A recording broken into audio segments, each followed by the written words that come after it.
Welcome to D6. This is professor Vinod Kumar. Trump కళ్ళు ఇప్పుడు పచ్చాల మీద పడ్డాయి. భారతదేశంలోని చాలామంది దాదాపు 30 లక్షల మంది ప్రజలు 30 నుండి 40 లక్షల మంది ప్రజలు అమెరికాలో ఉన్నారు. సో వీళ్ళందరికీ కూడా దాంట్లో దాదాపుగా 1 లక్ష 2 లక్షల మంది కంటే ఎక్కువనే పచ్చాలు తింటారు. సో ఓవరాల్గా ఒక 5 లక్షల మంది తిన్నా సరే ఇవాళ కోట్లాది రూపాయల వ్యాపారం పచ్చళ్ళ రూపంలో జరుగుతుంది. ఆహార ధాన్యాల రూపంలో జరుగుతుంది. కనీసం ఒక 10 లక్షల మంది కనుక అక్కడ ఈ చిరుధాన్యాలు పచ్చళ్ళు భారత్ నుండి పంపిస్తున్నారు. ఇవాళ ప్రతి దగ్గర సిటీలో, హైదరాబాద్ సిటీలో ప్రతి దగ్గర కూడా అమెరికాకు పచ్చళ్ళు ఎట్లా పంపాలని చెప్పేసి పంపడానికి ప్యాకేజ్ అని చెప్పి అన్ని ప్రాంతాలలో, హైదరాబాద్లో చుట్టుపక్కల అన్ని ప్రాంతాలలో కూడా అమెరికాకు పచ్చళ్ళు పంపడానికి ఎట్లా ప్యాకేజ్ ఉంది అని చెప్పేసి, ప్యాకేజ్ ఫర్ అమెరికా ప్యాకేజ్. అలా పచ్చళ్ళే కాకుండా అన్ని రకాల తిండ్లు, చిరు తిండ్లన్నీ కూడా ఇవాళ ఇండియా నుండి పోయింది. సో చాలామంది భారతీయులు చిరు వ్యాపారాల మీద అక్కడ బతుకుతున్నారు. చాలామంది అంటే చాలామంది. నేను అమెరికా 2017లో పోయినప్పుడు, ఆ 2017లో దాదాపు ఒక 10-15 స్టేట్లు అక్కడ తిరిగినప్పుడు కూడా మొత్తం ఏ ప్రాంతం పోయినా కూడా ఈ చిరు వ్యాపారులు అక్కడ ఉన్నారు. నార్త్ ఇండియాలో దొరకని మన ఫుడ్, ముఖ్యంగా సౌత్ ఇండియా ఫుడ్, ముఖ్యంగా తెలంగాణ ఫుడ్, ఆంధ్రప్రదేశ్ ఫుడ్ అమెరికాలో ప్రతి స్టేట్లో ప్రతి గల్లీలో దొరికే అవకాశాలు ఉన్నాయి. ఎందుకంటే ఎక్కడ చూసినా తెలుగు వాళ్ళు ఉన్నారు. సో నార్త్ ఇండియాలో మనకు ఆ స్కోప్ లేదు, కానీ అమెరికాలో ఉంది. ఎందుకు ఉంది అంటే అక్కడ ఉన్న తెలుగు వాళ్ళు, సెటిల్ అయిన తెలుగు వాళ్ళంతా కూడా ఇక్కడున్న ఫుడ్ ఏదైతే ఉందో అక్కడ వ్యాపార రూపంలో దోశ కావచ్చు, ఇంకా ఇడ్లీ కావచ్చు, ఇడ్లీ దోశ ఇట్లా చాలా, అంటే ఇక అక్కడ దొరకని పదార్థం లేదు, దొరకని తిండి లేదు అక్కడ.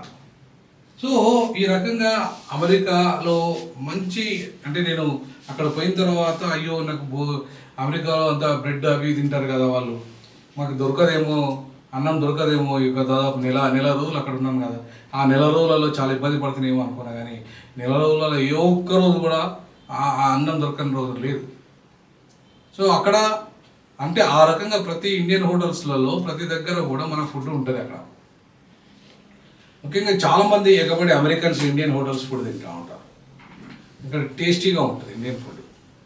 అది రైస్ కావచ్చు, అది ఇడ్లీ కావచ్చు, దోశ కావచ్చు, ఇక్కడ ముఖ్యంగా తెలంగాణ, ఆంధ్ర ప్రాంతం నుండి కావచ్చు, దక్షిణాది నుండి కావచ్చు పోయిన వ్యాపారులంతా కూడా ఈ చిరు వ్యాపారాల హోటళ్ళలో ఫుడ్ దొరుకుతుంది, మంచి ప్యాకేజీలు దొరుకుతాయి. అక్కడ ఆ బంధువులు తీసుకొచ్చే వాళ్ళంతా కూడా బంధువులు వచ్చేటప్పుడు బంధువులు పట్టుకొస్తారు, అక్కడ హోటల్లో దొరుకుతుంది.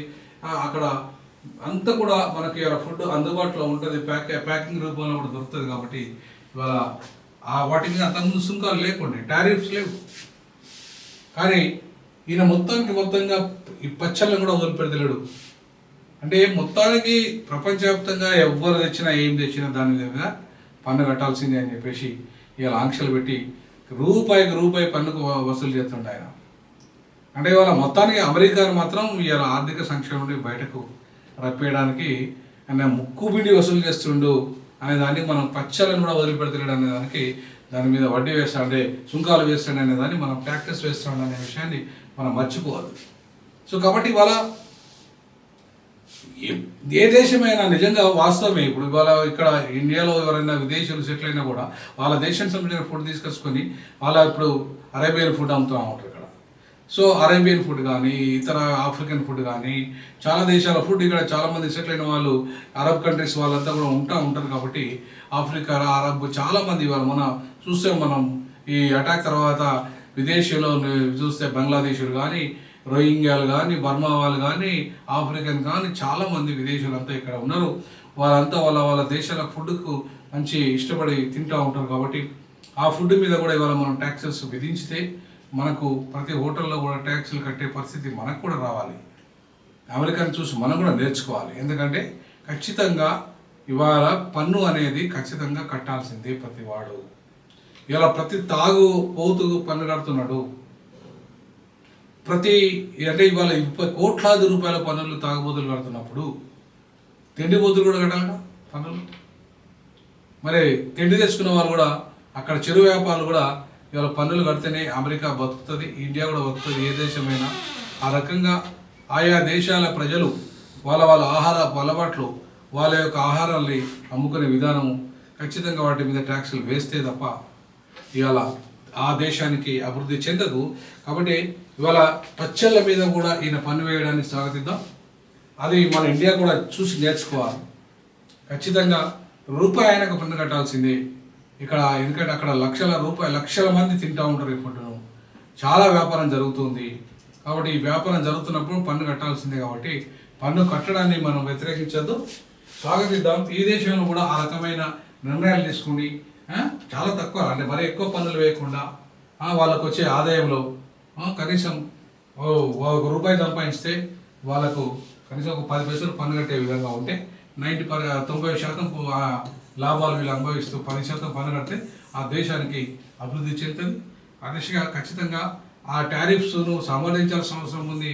ట్రంప్ పచ్చళ్ళ మీద కూడా పచ్చళ్ళను వదలని ట్రంప్ టారిఫ్ ఖచ్చితంగా అది ఆ దేశానికి మేలే చేస్తుంది, అన్యాయం చేయదు. మన దేశస్తులకు కూడా వాళ్ళ పన్ను కడతారు కాబట్టి ఆ కట్టే పన్నుకు సంబంధించి వాళ్ళకు ఎట్లాగో టారిఫ్లు వేస్తున్నప్పుడు వీళ్ళు కూడా సిస్టమేటిక్గా పన్ను కడుతున్నప్పుడు దాని రేట్స్ కానీ ఫిక్సింగ్ కానీ ప్రతిదీ కూడా అంతకుముందు ఇష్టం ఉన్నట్టుగా బాగా సంపాదించేది, కానీ ఇప్పుడు అంత సంపాదించే పరిస్థితి ఉండదు, ఎందుకంటే కొంత ట్యాక్స్ కూడా కట్టాల్సి వస్తుంది కాబట్టి.